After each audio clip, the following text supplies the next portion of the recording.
આજની ધર્મકથા. પ્રણામ.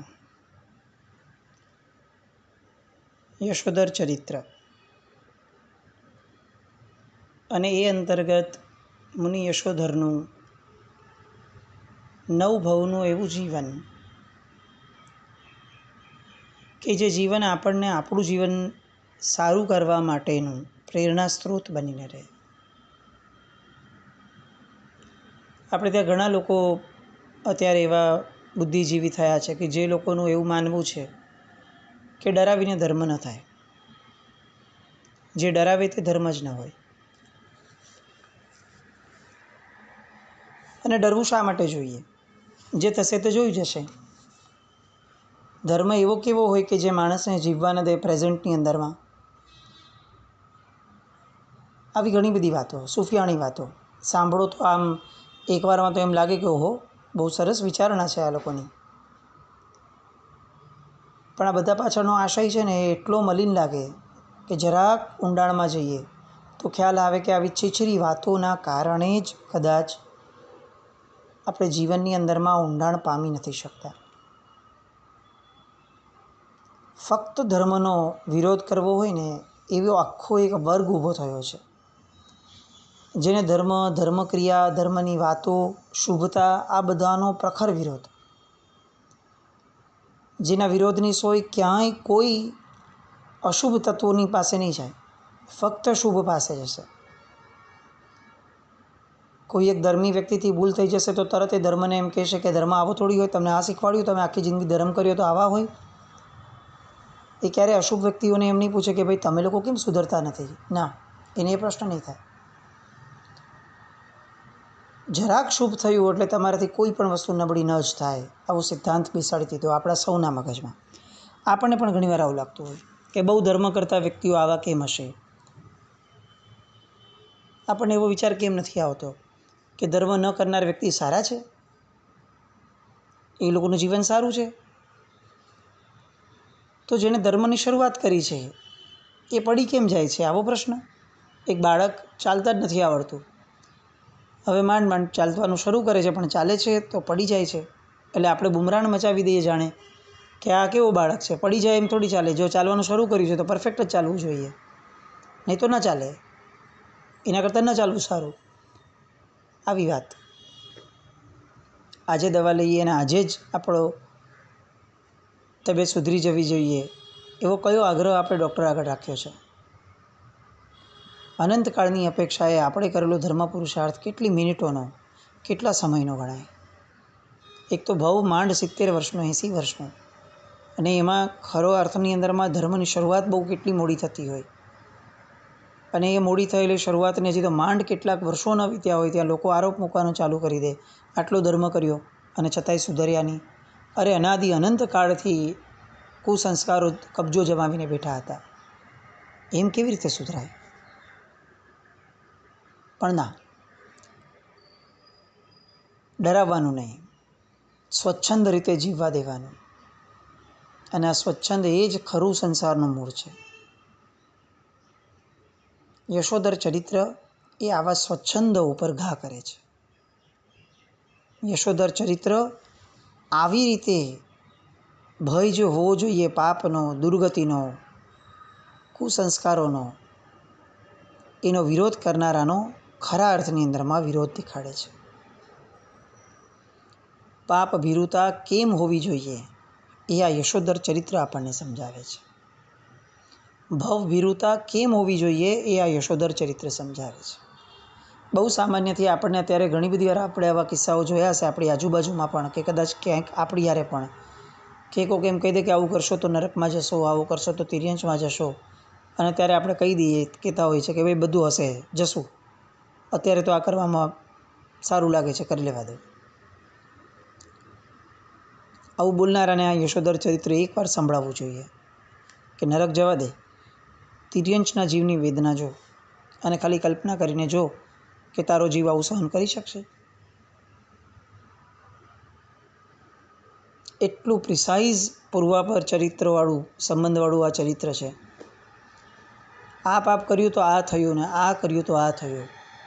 જૈન ધર્મનો કર્મ સિદ્ધાંત કેટલો પરફેક્ટ છે એ આવા દૃષ્ટાંતોથી આપણે સમજી શકીએ. કરેલી એક પણ ક્રિયા નિષ્ફળ નથી. આ જુઓ, કુકડાના ભવમાં છે, આપણે ગઈકાલ સુધી આ જોયું. છેક સુરેન્દ્રદત્તના ભવની અંદરમાં સંયમ જીવન ઝંખ્યું હતું અને કુકડાના ભવની અંદરમાં એ સંયમીના મોઢેથી જે પૂર્વભવોની વાત પોતે સાંભળી અને બંને જણને જાતિ સ્મરણ જ્ઞાન થયું.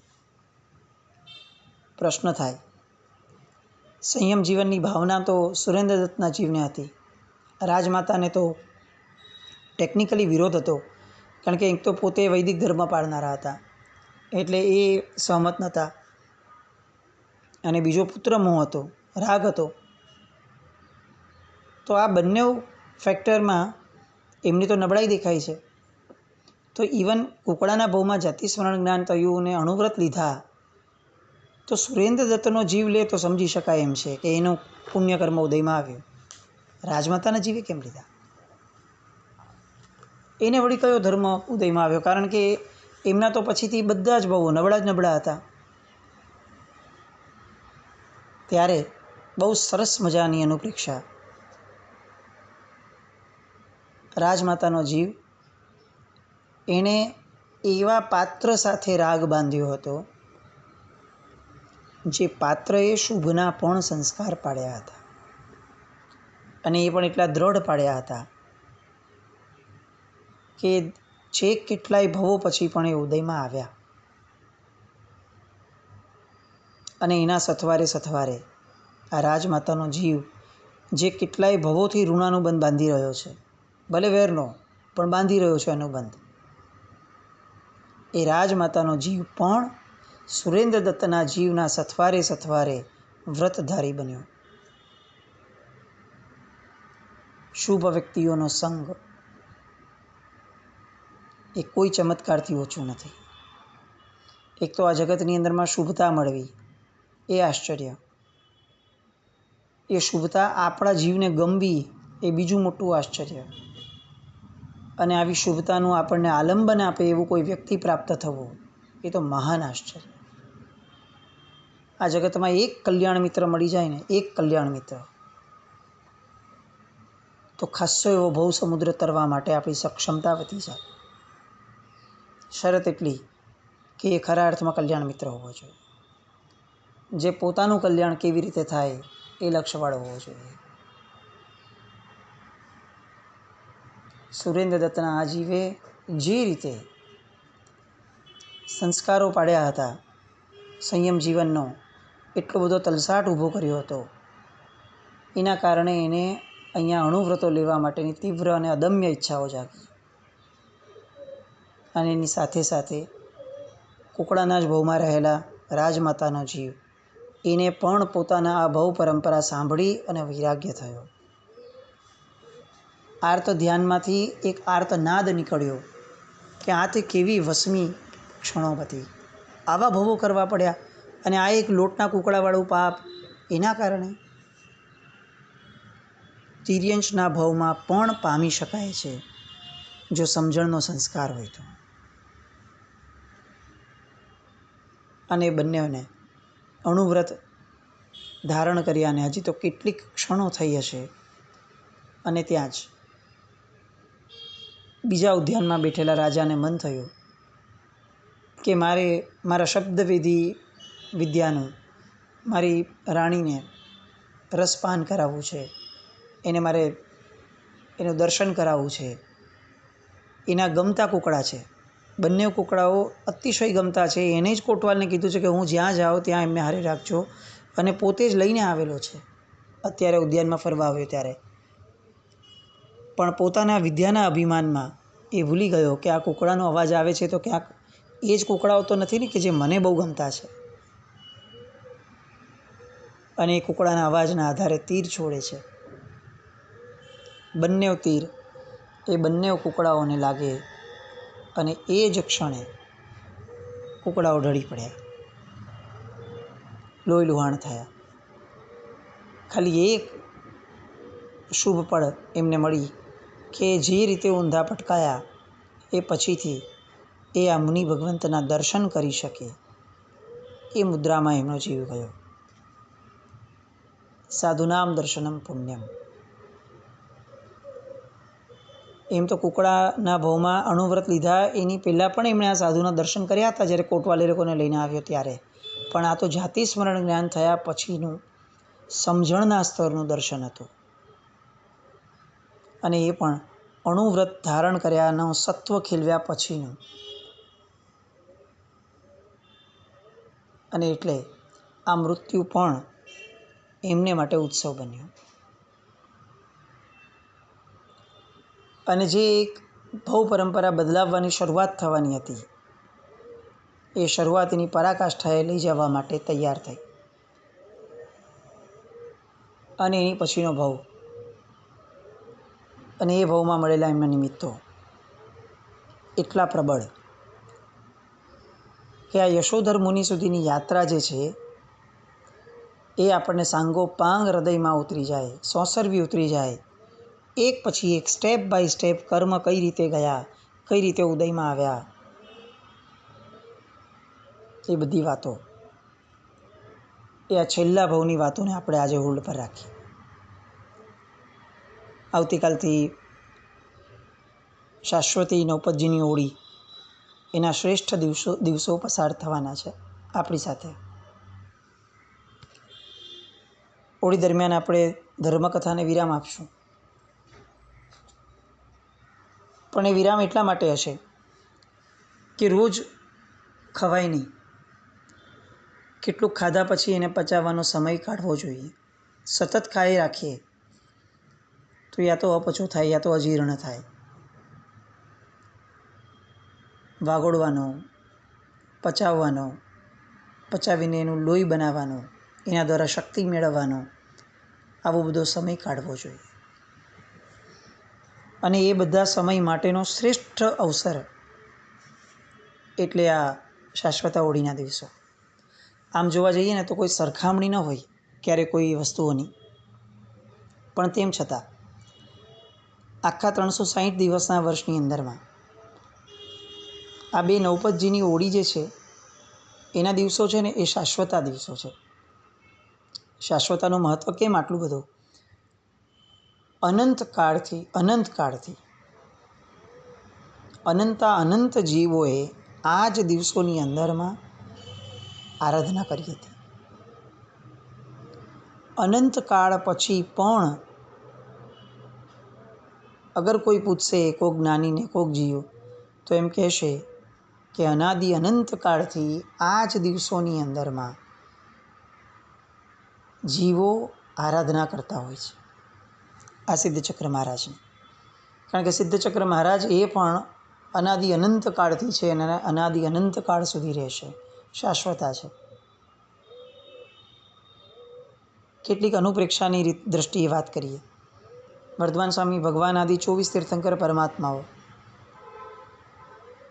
અથવા સિમંદર સ્વામી ભગવાન આદિ વિહરમાન પરમાત્માઓ, આમ જોવા જઈએ ને તો એમના નામો આ ભાવમાં આપણે પૂજીએ છીએ. પણ 3/24 જશે પછીથી ચોથી 24માં નામોના ઉલ્લેખ પણ મળશે કે નહીં એ પ્રશ્ન થશે. પછી એ સમયે કોઈ વર્ધમાન સ્વામી ભગવાનને નહીં પૂછે.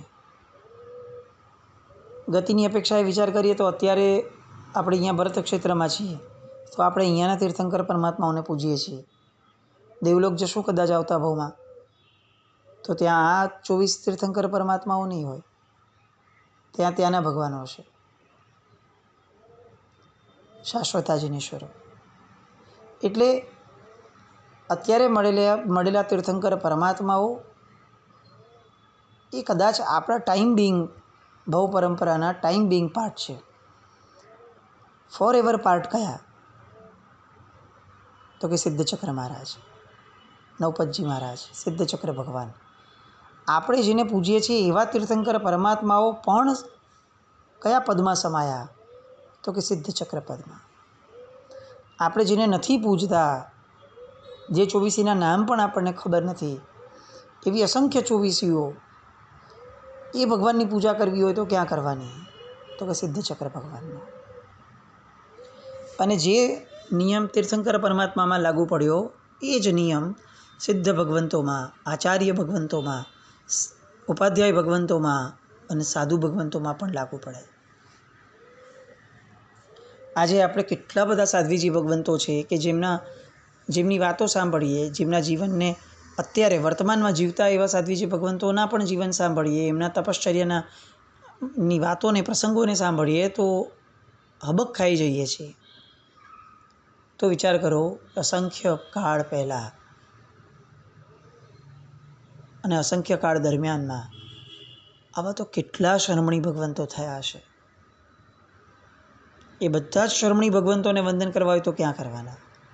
તો કે સિદ્ધચક્ર ભગવાનમાં. અને એટલે જ એક અનુપ્રેક્ષા છે કે આપણે જીને પૂજા કરવા જઈએ ત્યારે મૂળનાયક ભગવાન જેમ આવશ્યક છે કે સૌથી પ્રથમ મૂળનાયક ભગવાનનો અહોભાવ થવો જોઈએ અને એમનું ઔચિત્ય સચવાવું જોઈએ, એમ સિદ્ધચક્ર ભગવાનની પૂજા વિનાની પૂજા એ અધૂરી ગણાય.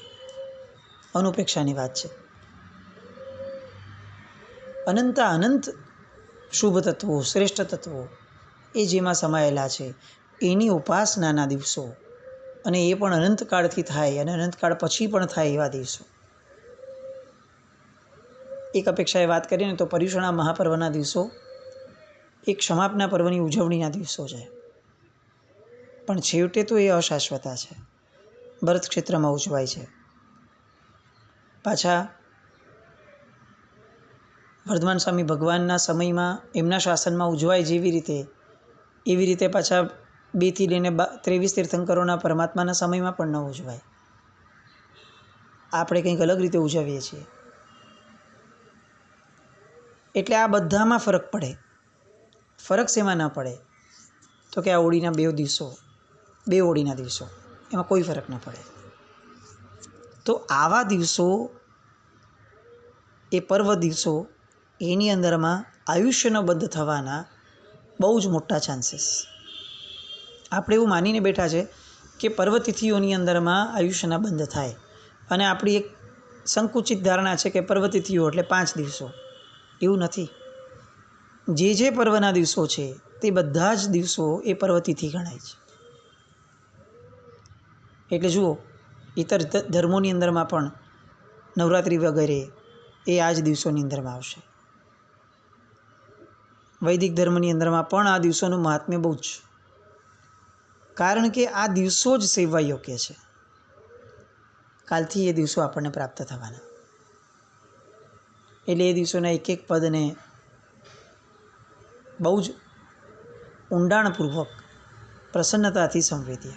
આ ઘણી બધી વાર આ પૂર્વે પણ આ ભાવ વ્યક્ત થયો છે. ફરી વાર વ્યક્ત કરવાનું મન થાય છે કે વિધિનું જે પુસ્તક હોય કમસે કમ રોજ એને એકવાર ખોલવું જોઈએ, અને અર્યંત પદ, સિદ્ધ પદ, આચાર્ય પદ, એના જે ગુણો છે તે ગુણોને કમસે કમ વાંચવા જોઈએ. એ ગુણોને આધારે ખમાસમણ અપાય તો શ્રેષ્ઠ. એ ગુણોના આધારે કૌશગ થાય શ્રેષ્ઠ. એ ગુણોના આધારે એક એક ગુણને યાદ કરીને સાથીઓ થાય એક શ્રેષ્ઠ. પણ સપોઝ આમાંનું કંઈ નથી શક્ય તો છેવટે એ ગુણોને વાંચવા જોઈએ. આપણને ખબર પડે કે આપણા ઉપકારી તત્વો એ કેવા ગુણથી યુક્ત છે. એમના પ્રત્યે કંઈક ચિંતન મનનની ધારામાં ચડવું હશે તો મટીરિયલ આપણને આમાંથી જ મળશે. તત્વ શું એ આપણને આમાંથી જ ખબર પડશે. અને આ પંચપરમેષ્ઠી પદને પામવા માટેનો માર્ગ શું એ આપણને આ છેલ્લા 4 પદો આપશે. સમ્યક દર્શન, સમ્યક જ્ઞાન, સમ્યક ચારિત્ર, સમ્યક તપ. આ બધા પદો આગળ જે સમ્યક લાગેલું છે એ સમ્યક કેમ, એ એના ગુણોને વાંચીએ એટલે આપણને ખબર પડે. કેટલા એવા ધર્મો છે કે જેને આપણે ધર્મ ગણતા જ નથી, અને આ પદો વાંચશું ત્યારે આપણને ખબર પડશે, ઓહો આ પણ ધર્મ છે. કોક તપ કરતું હોય અને એની માટે ઘરમાં બધું સાચવી લેવું, વ્યવસાયની અંદરમાં, ધંધાની અંદરમાં એક ભાઈ તપ કરતો હોય ને બીજો ભાઈ એને ના પાડે કે ભાઈ તું રહેવા દે, તું હવે ઓફિસે નહીં આવતો, હું બધું સંભાળી લઈશ, આ પણ તપ છે. એવું આપણને આ ગુણો સમજાવી શકશે. ફક્ત દીક્ષા લેવી એ જ ચારિત્ર છે એવું નથી. કોક જ્ઞાન મુનિની ભયાવજ કરવી એ પણ ચારિત્ર છે. આવા તો કેટલાય ભેદો, કે જે ભેદોને સમજશું નહીં તો આપણે બહુ છીછરા રહી જશું. એ સમજવા માટેની તક એ આ નવપદજીની ઓળીમાં આપણને પ્રાપ્ત થાય છે. બધા ખાસ આગ્રહ રાખીએ, એકવાર ગુણો વાંચશો, ચિક્કાર પ્રશ્નો ઊભા થશે અને એને થવા દેજો પ્રશ્નોને. યોગ્ય ગુરુ ભગવંતો પાસે એનું નિરાકરણ મેળવવાનો પ્રયત્ન કરજો. અને કદાચ ક્યાંય કોઈ સમય ન મળે તો કુદરતની અંદરમાં આપણા પૂતગલોને છૂટા મૂકી દેજો કે મને આ પ્રશ્ન થયો છે, હે ઈશ્વર, મને આ પ્રશ્નનો જવાબ ક્યાંયથી પણ આપી શકે એવી પરિસ્થિતિ, એવા વ્યક્તિઓ, એવા તત્વો, એવો વિચાર મને આપજે. પણ પ્રશ્ન ઉદ્ભવવા દઈએ અને એની માટે આવું વાંચન, આવું જ્ઞાન મેળવવું બહુ જરૂરી છે. એટલે આ નવપદજીની ઓળીના દિવસો આઈમ્બિલ થાય તો શ્રેષ્ઠ. આઈમ્બિલથી આરાધના કરવાની અનાદિકાળની વિધિ છે. પણ એ આઈમ્બિલ પણ પાછું શુષ્ક ભોજનવાળું થાય એ વધુ ઇષ્ટ છે.